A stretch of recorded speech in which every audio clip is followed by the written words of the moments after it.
Oh no, she didn't! Oh yes, she did!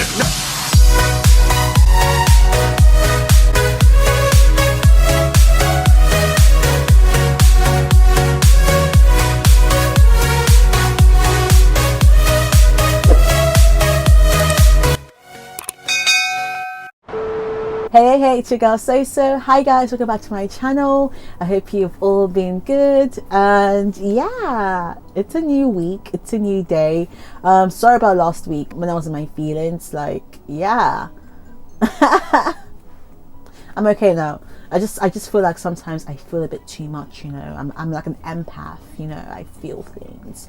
Okay, so this is a long awaited video that I've been so excited to do, and I hope the people who are watching this are, you know, excited as well. I'm just going to basically go through my whole audition experience at Alra, and yeah, how I got in. Basically, it feels a bit weird saying, oh yeah, this is my tips, but this is my tips. So buckle up and let's get started. So I'm not gonna lie to you, I honestly thought that my Alra audition was shit.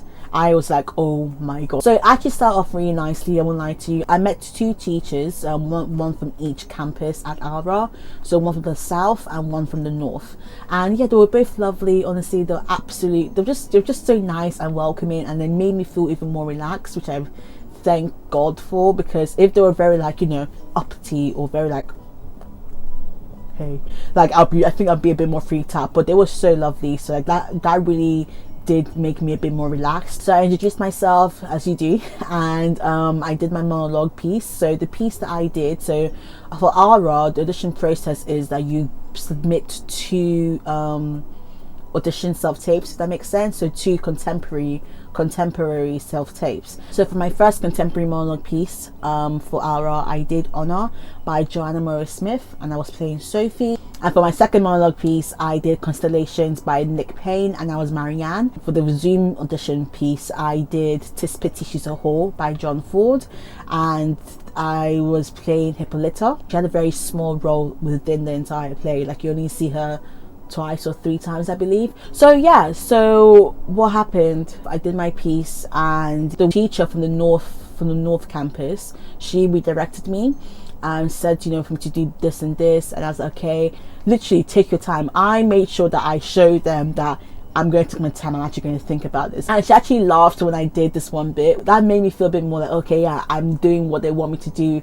I did it well, I suppose. So then came the interview section, and so the interview part of the question, I honestly thought it was going to be longer than what they did, because I think it was literally less than 5 minutes. That was the interview section of it, because I thought that, like, from what I saw when I was doing my research as to, you know, how to get ready for auditions for drama schools, I thought it would be like at least maybe 5 or 10 questions. So I don't know if that's the same for every other drama school, but for my hour experience, they literally just asked me 2 questions. It was either 2 or 3, but it wasn't a lot. I'm pretty sure you're actually quite curious as to what questions they asked me. So I'm literally going to read off my note, because I wrote it down immediately when he asked me this. So he's like, oh, the guy asked me, what is one thing you'd change about the world? And bro, I was like, first of all, it's like a beauty pageant contestant. I was like, well, peace. Like, honestly, I was literally like, yeah, I was stumped. I won't lie to you. I wasn't expecting that sort of question. So once again, I made sure that I could, you know, show that I'm thinking about it, but don't take 5 years to think about it. Like, literally, I was like, can you just give me a minute or two? He was like, yeah, that's fine. So I was like, my answer was basically like, if I could change one thing about the world, it would probably be to take away everyone's sight. And bro, I was like, what did I just say? If there was no sight, people basically couldn't judge you. There's nothing that they can basically take at face value. So I said that, and then he threw me another curveball. So it was like, okay, applying this to the next question, it was like, okay, how would you pitch yourself to Ara? Yeah, and my guy was like this, I've taken away my sight and stuff like that, so how would you pitch yourself to me if I didn't actually see your face? I was like, this guy's a dickhead. I was just like, oh my god, why would you ask me that? I was like, oh man. So yeah, that wasn't ideal. So I just basically said, oh yeah, I'm a loud, bubbly person, and I was trying to link it to the stuff that I researched about. So I was like, oh yeah, so I really think that, you know, as a person who likes to learn new things, blah blah blah, and I just really enjoyed your actor and voice module things, and like I really want to improve my enunciation. I do believe that Alra can help me achieve that. I was just trying to basically see ways that I could pitch myself, whilst also obviously making sure that they knew that I knew about what they could offer me and how I would, you know, use that to my advantage, if that makes sense. And like I even made a little joke at the end. I was like, oh, and also if you open your eyes you can see what I can have to offer. And I was like and I did a little, like, you know, a little laugh, a little giggle. I was like, that was a shit joke, that was a fucking it was so I was just like, oh my god, I fucked up. I was literally crying after I called my friend. I was like, I was like my family, like my sisters and my best friends, they were just all like, yeah, you know, you're fine, like it sounds as if you did okay. And I was like it was just a very nerve-wracking experience. I didn't think that I did as well as I thought I did. So when I got the email like saying that I got in, I was like, what? And that's basically the story of how I got in. So for tips, so I'm pretty sure this is the part that you guys are probably most curious about. So for tips on how you can ace your drama audition and hopefully get in, so I would definitely say, first and foremost, when you've done your monologue, be it classical or contemporary, one thing that you should always just make sure that you do is just take your time. When they give you a redirection, take your time to absorb the information. Literally, it will help you so much. If they say, oh, could you please say this in a more calmer way, verbalize it, be like, okay, just give me a minute or two, and they'll be like, yeah, that's fine. Because for me, this is what I did, and maybe it helped, I don't know. So when they said to do that, I was like, okay, just give me 1 minute.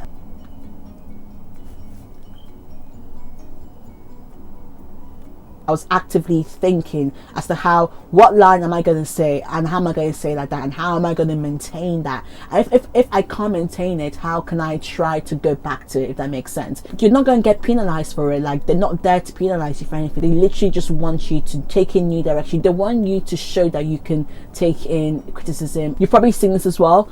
Make sure you research every single thing about your monologue pieces. Every single one of them, because yo, I have the purple book. You probably know what I'm talking about, the purple book for modern monologues for women, and yeah, it's a godsend. I love it, but obviously because it doesn't have the entirety of each place, you kind of have to get the actual book, because all you have is just that segment of the play. And yeah, so I made a mistake just thinking, because I have drama online, so I just made the mistake thinking that, oh yeah, I can just read it online like two days before. That was not a good idea, because when I did go to do drama online, I could not, for the life of it, I could not find it. So just make sure when you do choose your pieces, classical, modern, make sure that you either have the entire play physically or you have it online, because you need to read it. You need to understand why your character is saying what they're saying, because they will ask you that. They are going to be like, okay, what happens before this? So then they can accurately be like, okay, can you do this instead? Because if, let's say, you don't know what happened and you say, oh yeah, she's just sad, it's like, okay, but why is she sad? What happened before this? It's like, she's just sad. Yeah, but is she sad because she killed someone, or sad because someone, I don't know, dumped her? Why is she sad? They need to know these type of details so that they know how to go forward from there. When they say, okay, can you do this instead, can you do that, they need to know all this information. So make sure you do read the play that you are performing, because if you don't, you are going to look like a mug. And you don't want to look like a mug, do you? No, you don't. And also, if you don't do that, if you don't do the proper research that you need to do in terms of your monologue pieces, that shows that you're not ready. You really need to know your stuff. You need to know who your character is. You need to do as much intensive research as you possibly and physically can to make sure that your portrayal of the character is as accurate as you possibly can make it. So another thing that you should also look into, research stuff like, why do I want to be an actor? Honestly, as simple as that. Why do you want to go to the drama school you're auditioning for? Why do you want to go to Rose Bruford? Why do you want to go to Mount View? Why do you want to go to Alra? Why do you want to go to RADA?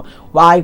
What is the thing about our school, about their school, that literally shines like a diamond?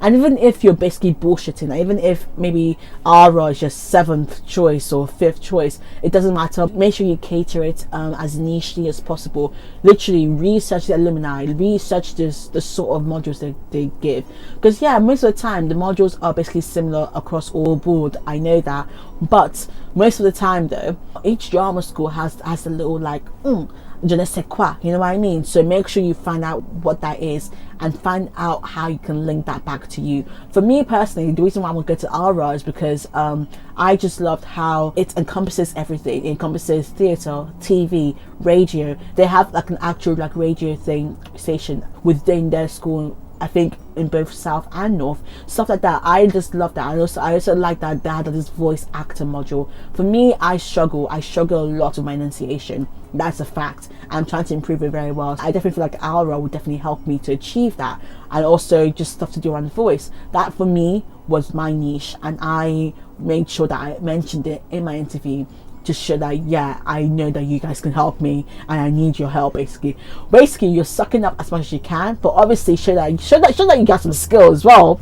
Definitely just make sure you know that this school has something that you need and they want to know what it is, so get that on lock. So if you don't get into drama school right now, it's honestly not the end of the world. There's so many other options. I just made sure that I had a backup plan just in case I didn't get into Aura, my school of choice. It's hard, I won't lie to you. You have to make sure that you're ready for it. You have to make sure that you are ready to put in the work, basically. Good luck, break a leg and all of that jazz.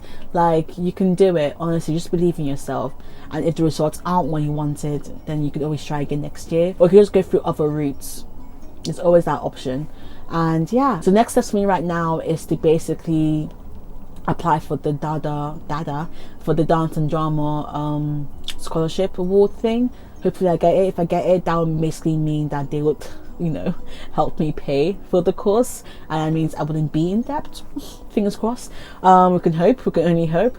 But yeah, if not, then I'll just go through the postgraduate loan route. But yes, that is basically it. I really hope this was really helpful, and yeah, I will definitely be doing a lot more vlogs pertaining to Aura when I do start in September, so watch out for that in the upcoming months. It's literally so scary yet fascinating to me that I'm starting it in 4 months, and it's like 4 months. Oh my god, September's in 4 months. Like, deep it, guys. Time's flying so fast. I'm like, whoa. Hey, it's your girl Soso signing out. Bye.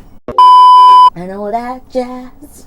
I genuinely I can work with it, basically. That was a bug. Ooh. So I what's the word? So I yeah, it's always good to have a backup plan, because if you don't get into drama school now, sorry if I think you guys can hear the sirens. 1 second. Someone's gone. C'est med. Oui. Okay.